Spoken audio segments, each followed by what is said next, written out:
bienvenue dans votre émission La Réunion Lélade.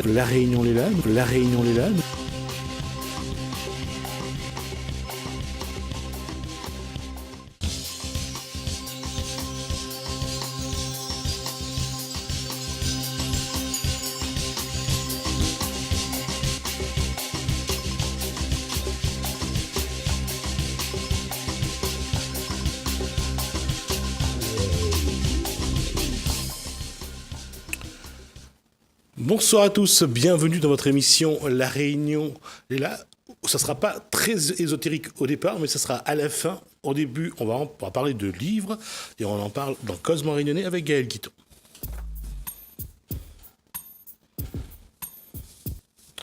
Bonsoir Gaël Guiton. Bonsoir Jismi. Alors, le cœur va où le cœur te mène. Ça va être ça le sujet, Gaël ? Non, c'est les vacances. Ah, d'accord. Et du coup, qui dit vacances dit temps libre, et qui dit temps libre, un peu de lecture pour les ados. Surtout les ados et les plus jeunes aussi. Alors, lecture jeunesse, quels sont les auteurs actuellement qui marchent bien ? Alors, moi après, je vais vous parler de mes auteurs fétiches. J'adore Florence Hinkel, qui est une auteure française. J'avais parlé d'auteurs de livres jeunesse. L'auteur, oui. Florence Hinkel est une auteure de livres jeunesse pour adolescents que j'admire depuis pas mal de temps.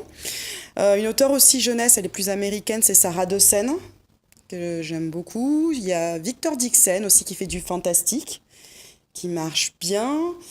Après, j'essaie de découvrir quand même des nouveaux auteurs. Il y en a une qui vient d'arriver un peu sur le marché qu'on appelle Young Adult, donc littérature de jour pour adolescents ou jeunes adultes, qui est Cassie West, que j'ai essayé de découvrir cette semaine et la semaine dernière, histoire de vous la présenter un peu.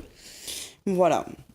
Des noms que moi, j'aime beaucoup. Si on accepte ceux qui sont mis à la télé, comme l'auteur de Walking Dead, comme tout ce qui est fantastique, comme Les Animaux Extraordinaires. Oui, il y a J.K. Rowling, oui, qui est très connue et qui n'a plus besoin de se faire connaître. C'est bon, tout le monde la connaît. C'est bien d'aller voir un peu d'autres auteurs aussi. Alors, qu'est-ce que les jeunes apprécient actuellement, non pas comme auteur, mais comme thème, comme histoire ? C'est toujours le fantastique ? Oui, je reste persuadée que le fantastique est ce qui accroche le plus les adolescents. Il y a aussi ce qu'on appelle, ce que j'aime beaucoup, je pense que ça intéresse aussi, c'est les romans d'amour, on va dire. Là, on va plus toucher un public fille, romantique, ou qui rêve toujours de son premier amour. Et ça aussi, ça marche très bien. On sait que la deuxième version de... La Reine des Glaces, la Reine des Neiges, est déjà est en préparation. Oui, c'est vrai. Et le livre sortira aussi ou pas ? C'est une bonne question, mais je pense que oui. Oui. Disney, de toute façon, marche avec les livres. Quand ils sortent le dessin animé, il y a le livre derrière. D'accord. Et on voit aussi que les contes pour enfants, comme a été Blanche-Neige, là, ils ont fait un film, Blanche-Neige et les chasseurs. Oui. On voit qu'on est en train d'essayer de faire un mélange un peu des genres. Oui, ça marche, oui, parce que ça plaît, et de toute façon, si ça marche, oui, ça marche. Ça plaît aussi, et puis ça permet d'avoir un nouveau public. Voilà. Ce public a grandi ou pas ? Parce que si on prend l'histoire de Mufasa, du film date d'il y a 20 ans. Oui, et ils vont ressortir le film. Voilà. Je serai au cinéma pour aller voir Mufasa. La version film, je vais emmener mon fils, parce que mon fils, de toute façon, je lui avais fait découvrir, il a 7 ans, mais je lui ai fait découvrir Le Roi Lion. Ça vieillit pas, ces dessins animés, en fait. Ces Disney ne vieillissent pas. On reste toujours émerveillés. Moi, je les ai, les DVD à la maison. Je vais aller emmener mon fils voir le film pour voir ce que ça donne. Et puis même, j'ai 37 ans aujourd'hui. Je suis toujours fan du Roi Lion. Tu veux dire bon anniversaire aujourd'hui, non ? Non, j'ai pas 37 ans aujourd'hui. C'est bon. Non, s'il n'avait pas fait, on m'aurait reproché de n'avoir rien dit. Non. D'accord. D'ailleurs, juste un mot sur Le Roi Lion. Je ne sais pas si pour ceux qui ont été en métropole ou ailleurs, la comédie musicale est sortie d'ailleurs, est sortie depuis un moment déjà. Oui, mais il y a eu une première fois aussi, comédie musicale, celle que j'ai vue, Euro Disney à l'époque, et là ils l'ont refait. D'accord. Mais je crois ils l'ont refait là maintenant. D'accord. Alors, je fais toujours la liaison, parce que, juste pour savoir si je ne me trompe pas, le lion qui est dans le... Là, il y a le lion, il y a le robot, il y a l'homme de l'épouvantail. C'est dans quelle série ? Non, c'est pas Alice au Pays des Merveilles, c'est... Le Magicien d'Oz ? Magicien d'Oz. C'est bien un lion qui est... Oui, si je ne me trompe pas, oui. C'est vieux, ça. Oui, c'est vieux. Non, je sais que c'est vieux. Je disais qu'il y a encore un lion quelque part et c'est toujours l'occasion de rendre hommage au roi des animaux quand c'est pas dans Tarzan. Là, aujourd'hui, est-ce qu'il y a de nouveautés? Est-ce qu'on invente ou est-ce qu'on reste, on reste sur ce qu'on appelle aussi les mangas? Non, il y a de l'invention. Il y a des auteurs qui se lancent dans la science-fiction, parce que je suis tombée sur un roman purement science-fiction, qui rajoute cette petite patte, en fait, ce qu'on appelle young adult, on va dire pour les romans adolescents, c'est que le héros, normalement, il est ado. Il a entre 15 et 17 ans, ce qui permet celui qui lit, essayer de se mettre à sa place, imaginer être à sa place. Donc voilà, ça reprend, on va dire, des grands romans, certes, ça peut, et ça transpose, en fait, le héros en plus jeune. Voilà où on est dans le young adulte. Alors, je clôt la parenthèse pour ceux qui se rappellent encore, c'était il y a 30, 40 ans peut-être, ou peut-être un peu moins, entre Sailor Moon, entre c'est vieux. Juliette Je t'aime, entre les mangas. Ces mangas-là, on va également parler de Sangoku. Aujourd'hui, le livre jeunesse a quand même évolué d'un niveau, parce que ceux il y a 20 ans ont grandi, mais ils gardent toujours ce lien avec l'enfance. On le voit dans les séries comme The Big Bang Theory, où ces garçons-là sont vraiment des adultes, ils ont entre 35 et 40, entre 30 et 40 ans, et ils sont toujours cette âme enfant. Voilà, cette âme d'enfant, et c'est des geeks qui plus est, donc quelque part, ça montre bien qu'il y a une évolution, mais en fait, on a l'impression que c'est les enfants qui ne vieillissent pas finalement. Peut-être ils prennent de l'âge, mais ils ne vieillissent pas. Oui, voilà. Mais moi, j'ai gardé mon âme d'enfant et ça ne me dérange pas de lire un roman jeunesse. Au contraire, ça nous fait replonger dans nos années, on va dire jeunesse, nos années ados. Il y a un petit côté nostalgique et voilà, c'est... Il y a aussi une évolution, c'est qu'on voit dans les livres jeunes, c'est les histoires d'amour. Oui. L'amour n'est plus comme c'était compté dans Roméo et Juliette ou dans Paul et Virginie ou dans... C'est un peu plus poussé, on va dire. Après, les auteurs suivent un peu leur temps, parce que, je veux dire, il y a 20 ans, il n'y avait pas le portable. Là, on est plus dans les romans jeunesse avec Instagram, Snapchat. Je vais être honnête, des fois, je suis un peu perdue avec tout ce côté geek et réseaux sociaux. Voilà, tous ces réseaux sociaux qui en parlent beaucoup. Des fois, il m'arrive de ne pas comprendre. Mais ils suivent un peu ce que vivent nos ados de maintenant. Ils suivent aussi où, on va dire, la sexualité est un peu moins tabou. Donc on en parle un peu plus dans les romans jeunesse que dans nos anciens romans que j'ai pu lire quand j'étais jeune. C'est un peu plus, je veux dire 2.0, on va dire, le roman. En tout cas, on n'est plus dans le petit Nicolas. Voilà. C'est un peu plus poussé. D'accord. Et y compris que ce soit Oliver Twist, Billy Elliot. En tout cas, on a changé de posture. Aujourd'hui, qu'est-ce qu'on peut voir dans les livres qu'il y a sur ce plateau? Alors, sur ce plateau, j'ai ramené beaucoup de choses, en fait. J'ai ramené un thriller jeunesse, j'ai ramené un roman science-fiction, un roman sur l'amitié, un roman sur le premier amour, un roman sur la jeunesse de Malcolm X. Un roman graphique aussi, un roman qui est sorti à la télé et qui a beaucoup marché avec Julia Roberts. Donc voilà, j'ai été un peu large. Lequel? Wonder, avec Julia Roberts et Owen Wilson. Je ne sais pas si vous en avez entendu parler. Non, j'ai pas vu ça. C'est un petit garçon qui s'appelle Auguste, prénommé Augie. Alors j'ai 2 livres à vous montrer parce qu'il y a pour l'ado, voilà, et l'album jeunesse pour le plus petit, parce que j'avais acheté celui-là pour mon fils et moi j'ai lu celui-là. Parce que je voulais vraiment en parler avec mon fils de ce roman. Donc, Augie, en fait, à 10 ans, il a ce qu'on appelle le syndrome de Treacher-Collins. Donc, il a une malformation faciale. Et il a toujours été élevé à la maison, l'école à la maison. Et à 10 ans, il va faire son entrée à l'école. Et dans ce roman, R.J. Palacio va aborder la tolérance, l'espoir, mais aussi l'acceptation de la personne, entre guillemets, différente. C'est bizarre, vous avez pas commencé par discrimination, parce que c'était peut-être le premier mot qu'il faut dire. Oui, c'est ça, la discrimination qui se passe à l'école. Comment vont réagir les élèves, comment vont réagir les professeurs. C'est un roman bouleversant pour moi, mais bourré d'espoir. Parce qu'il y a beaucoup d'amour. Et ce petit garçon qui a 10 ans va garder toutes ces qualités qu'il a. Il est intelligent, il est drôle, il est insouciant, il a beaucoup d'humour. Et moi, j'ai eu la larme à l'œil. De toute façon, je suis une guimauve, donc moi, dès que ça touche les enfants et qu'il y a beaucoup d'amour, je pleure. Et voilà, une magnifique histoire qui peut être abordée du coup pour les plus jeunes aussi, pour leur apprendre aussi la tolérance. Et montrer que c'est pas parce qu'on a une bouche un peu plus petite ou un œil en moins qu'on est différent. Et ce que dit à un moment donné C'est peut-être ça la difficulté. C'est parce que physiquement on est différent. Oui, mais on doit expliquer aux autres que c'est parce que physiquement on est différent qu'on est différent vraiment. Voilà. C'est ça.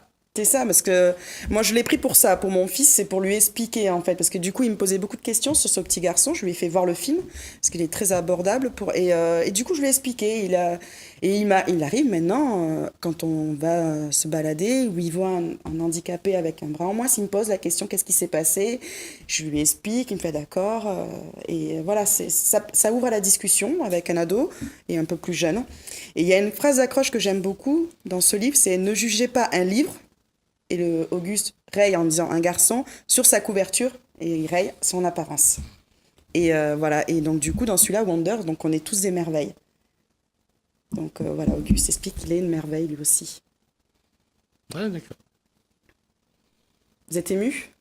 Non, j'essaye de comprendre comment, quand on est un enfant, on n'a qu'un œil, on a un visage qui est différent, comment on aborde la vie, comment est-ce qu'il faut regarder le verre à moitié plein ou à moitié vide toujours. Mais dans ce livre, il a une maman extraordinaire, donc jouée par Julia Roberts, un papa extraordinaire qui lui apporte beaucoup d'amour, qui lui donne beaucoup de confiance en lui. Il a une sœur aussi extraordinaire, donc il a un entourage. Et il y a ce petit, on va dire Scaphandre. Voilà, pour la lune qui a été offerte par une de ses amies, parce qu'il avait tellement peur de se balader, elle lui a offert ça pour le protéger, on va dire. Et il y a une symbolique autour de ce casque de lune pour aller sur la lune. Et donc voilà, un très très beau roman, un très très beau album jeunesse et un très beau film que je conseille fortement. D'accord. Voilà. Et ça me fera toujours une pensée au film Elephant Man. C'est ça, mais on y pense, oui. C'est ça. D'accord. Après, qu'est-ce que nous... Après, voilà, un roman que j'ai lu cette semaine, qui m'a été offert par une copine, Qui ment, de Karen M. McManus. C'est un thriller. Karen M. qui? M. McManus. D'accord. Désolée. Ouais, c'était pas mal. Et du coup, voilà, donc j'ai commencé ce roman parce que j'aimais beaucoup la couverture, moi, avec ces 4 ados, là, avec le visage effacé, et me dire, oula, on a l'impression d'être dans un jury, dans un tribunal, pour savoir qui est le coupable. Et c'est ça, en fait. Nous sommes dans une salle de colle. Nous avons 6 personnes, 5 ados et un professeur. Et à un moment donné, un des ados meurt subitement. Et ces 4 ados qui restent vont être soupçonnés. Donc il a été empoisonné alors? Oui, il a été empoisonné. Une sorte de Cluedo. Ça m'a fait penser directement à Cluedo, qui a tué le docteur Lenoir, sauf qu'ici c'est Simon. Qui a tué Simon? Et nous avons 5 profils dans ce roman. Nous avons l'ado populaire, jolie populaire, qui sort avec le garçon populaire du lycée. Nous avons le délinquant. Nous avons l'élève parfaite, abonnée aux bonnes notes, avec ses petites lunettes. Et nous avons la star du baseball. Et le Simon, celui qui décède, c'est le Gossip Boy. Donc le Gossip Boy, c'est celui qui fait la pluie et le beau temps dans le lycée, qui révèle tous vos secrets. Et on comprend qu'en fait, Simon avait des secrets sur les 4 personnes qui étaient dans cette classe. Et donc voilà, donc un roman choral, c'est-à-dire que chaque personne va raconter ce qu'il subit, chaque personne va raconter ce qui se passe après le meurtre, jusqu'à ce que découvrir qui est le coupable. Alors, pour ceux qui adorent qui adorent tout ce qui est policier, enquête, énigme, c'est un très beau roman, pour une simple raison, parce qu'à tour de rôle, chacun a le visage du coupable. Voilà. Mais c'est ça, parce qu'on soupçonne tout le monde. Moi, j'ai soupçonné tout le monde tout le long du livre. Et on voit les secrets qui se dévoilent petit à petit. On comprend que tout le monde avait une raison de tuer Simon. Et voilà. Et ce que j'ai beaucoup aimé chez Karen M. McManus, c'est qu'elle fait évoluer ses personnages. Ce que j'avais peur au début, c'est qu'elle met dans son roman des clichés américains, des stéréotypes américains, voilà, la populaire, la pom-pom girl et tout ça. Mais elle arrive à se sortir de ce cliché et de montrer autre chose. D'accord. Alors, il y a Cœur de Cœur d'épine. Ah, d'accord. Oui. Cœur d'épine. D'accord. De Catherine Mang, donc des éditions Timodo, d'une auteure locale. Okay. Que j'ai eu la chance de découvrir. On m'a prêté l'auteur a prêté ce roman et un gros coup de cœur. C'est inattendu. Donc un album jeunesse de 7 à 77 ans, donc je confirme. C'est l'histoire on est dans un royaume imaginaire, c'est l'histoire de Mac qui a une épine dans le cœur. Et voilà, l'image, c'est qu'il a du mal à aimer, il a du mal à s'ouvrir et il va faire un peu du mal autour de lui. Et petit à petit, en fait, plus il fera du mal, plus il sera aigri, plus l'épine grandit. Donc on attend de voir quand est-ce que cette épine va se refermer et qu'il va avoir un cœur en or. D'accord. Et ce que j'ai regardé en premier, Listen to Your Heart. Voilà, de Cassie West. Cassie West est une nouvelle auteure américaine qui débarque sur le marché young adulte. Elle a déjà sorti 3 romans en France. J'ai lu les 3 romans parce que j'aime bien découvrir les auteurs jeunesse qui se passent. Donc Cassie West, c'est ce que j'appelle, on va dire, les romans doudous, les romans d'amour, les premiers amours. Je vais quand même traduire pour ceux qui n'ont pas compris. Alors, Gaël va traduire. Listen to your heart. Écoute ton cœur. En fait, il y a aussi cette phrase qui dit « suis ton cœur ». Oui. D'accord ? Écoute ton cœur, suis ton cœur. Okay. Voilà, Écoute ton cœur, donc de Cassie West. Vous allez reconnaître facilement les couvertures de Cassie West. Il y a toujours une fille ou un personnage et après les 2 pieds, donc on se doute qu'il va avoir une histoire d'amour. Donc ça se passe dans, on va dire, une petite bourgade.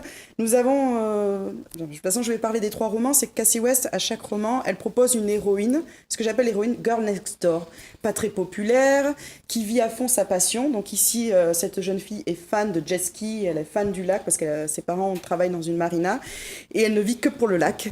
Et ses parents la poussent à voir autre chose que sa passion pour le jet ski, parce qu'elle est tellement omnibulée par ça, et lui pousse à s'inscrire à un cours de... Alors, ils appellent ça un podcast, mais c'est plutôt une sorte de radio de lycéen. Et elle va se retrouver présentatrice, co-présentatrice de cette radio. Et elle, qui n'aime pas les gens, va devoir donner des conseils aux lycéens. Donc, un roman très mignon, très doux, qui parle beaucoup d'amitié. Elle se retrouve dans des situations un peu loufoques, parce qu'il y a une sorte de, je dirais pas triangle, mais plutôt un carré amoureux qui se passe autour. Donc qui aime qui, voilà, très mignon. Donc pour les filles romantiques, je vous le conseille, c'est... Et puis pour ceux qui se posent toujours la même question, comment sortir d'un cadre qui est le leur pour aller vivre finalement, c'est l'occasion de se poser la question et de se dire finalement, voilà, comment changer les habitudes, comment changer son comportement. C'est ça. C'est ces petites questions. C'est intéressant, pourquoi ? Parce qu'on croit toujours que c'est facile de passer d'un point à un autre. Ben en fait, c'est psychologiquement que c'est pas simple. Oui, c'est sortir de sa zone de confort pour cette jeune fille de 17 ans. Accepter, écouter son cœur aussi, parce qu'elle va tomber amoureuse, bien entendu. Dans les romans de Cassie West, il y a toujours un peu d'amour. Les premiers émois amoureux, et voilà. Et puis, moi, ce que j'aime beaucoup, c'est cette héroïne passionnée. Vraiment, Cassie West insiste beaucoup sur la passion, elle insiste beaucoup sur la famille, parce que sur les 3 romans qu'elle a proposés, à chaque fois, il y avait une famille, je dirais pas dysfonctionnelle, une famille atypique, on va dire, une famille nombreuse, où l'ado a du mal, en fait, à s'émanciper. Donc voilà, une auteure très intéressante par rapport au roman romantique. Tout à fait, mais c'est toujours intéressant sur les premiers émois, la façon de voir aussi comment on passe du stade d'adolescent à pré-adulte. C'est toujours intéressant parce qu'on se dit toujours, j'aurais peut-être pas fait comme ça, j'aurais peut-être fait autrement. Histoire d'avoir un peu de mimétisme par moment. J'allais dire, puisqu'on parle de changement, tout souvent, ceux qui sont contre le gouvernement mettent en avant le passé du Premier ministre Castaner. Parce qu'il a connu une trajectoire pas toujours très droite. Et c'est vrai que c'est pas évident. Malcolm X a commencé, lui, vraiment comme un vrai voyou. Oui. Et voilà, un gros coup de cœur, excusez-moi. C'est le titre. Bon, on l'a pas le titre, mais bon, on reconnaît Malcolm X. Ouais, et le titre, c'est Comment je suis devenu Malcolm X. Alors, moi, ce que j'ai adoré dans ce roman, et ce que je trouvais que c'était intéressant, c'est de parler de ces personnes qui ont marqué l'histoire et de parler de leur adolescence. Pour moi, ils sont devenus ces personnes-là. Et donc ici, dans ce roman, nous avons... alors, je vais vous le dire. Ilyassa Shabazz, qui est la 3e fille de Malcolm X, qui a coécrit avec un auteur, Kekla Magoun, ce roman. Donc, elle parle de la jeunesse de Malcolm X à partir du moment où il est devenu orphelin, parce qu'il perd son père, sa mère est dans un hôpital psychiatrique, et il ne reste plus avec ses frères et sœurs, il va partir vivre chez sa demi-sœur à Boston, et il va commencer à découvrir la musique, le sexe, tout ce qu'il ne faut pas, et rentrer dans la délinquance juvénile. Donc voilà, avant de devenir un orateur exceptionnel pour la cause du peuple noir. La cause noire. Le peuple noir, Malcolm X était un délinquant juvénile. Et avant de devenir Malcolm X, il était Malcolm Little, il était raide. On explique pourquoi il était raide, il était Détroit Red.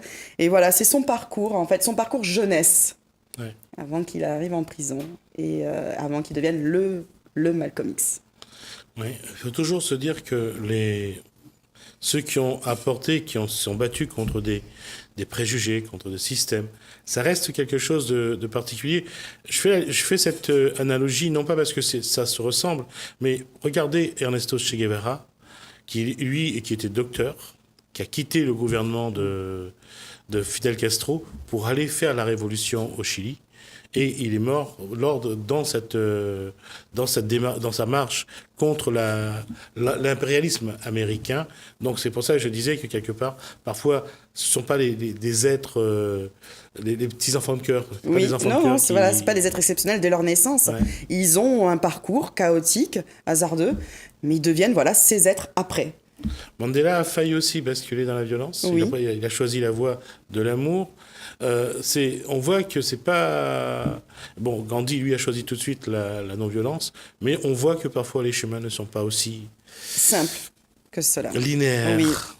Et je trouve que c'est important, en tout cas pour Malcolm X, que je trouve bien, pour l'adolescent, en fait, ça me donne, pour moi, ça donne un petit message d'espoir. On a beau avoir fait des mauvais choix quand on est un peu plus jeune, c'est pas marqué dans le marbre, quoi. On peut avancer, on peut aller sur autre chose, et on peut avoir un destin exceptionnel. Ouais. Et puis pour dire, puisque je vais conclure là-dessus, Gaëlle, on a terminé, c'est-à-dire que finalement, dans les livres, ce qu'on doit trouver surtout, c'est non pas ça, ce qu'on a envie de devenir, ce qu'on a envie de devenir, on ne sait pas très bien.